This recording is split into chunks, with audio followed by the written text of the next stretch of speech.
৫ মিনিটে ১০ থেকে ১২টা রুটি সত্যি কি করে নেওয়া যায়? করে নেওয়া যায় যদি বাসায় রুটি মেকার থাকে। আর রুটি মেকারে রুটি করাটা খুবই সহজ, খুবই কম সময়ে করা যায়। তার জন্য আটাটাকে সিদ্ধ করে নিতে হবে। কাঁচা আটার রুটি রুটি মেকারে হয় না। আর আটাটাকে সিদ্ধ করার জন্য আমি পানির মধ্যে লবণ আর তেল দিয়ে দিয়েছিলাম। এই তো দেখছেন আটাটাকে সিদ্ধ করে আমি লেচি কেটে নিয়েছি।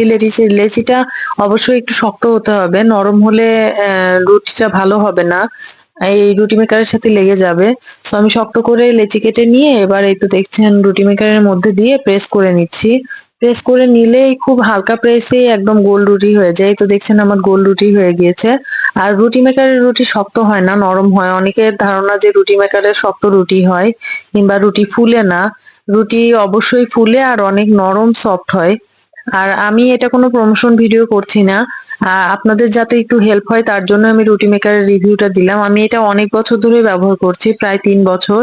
এটা থাকাতে আমার সময় অনেক বেঁচে গিয়েছে আর খুব ইজিলি আমি রুটি বানাতে পারি। আর এই তো এভাবে আমি সবগুলো রুটি একে, একে করে নিচ্ছি। আপনারাও যদি রুটি মেকার না কিনে থাকেন কিনে নিবেন, আপনাদের অনেক হেল্প হবে। আর রুটি মেকারের রুটি অবশ্যই ভালো হয়।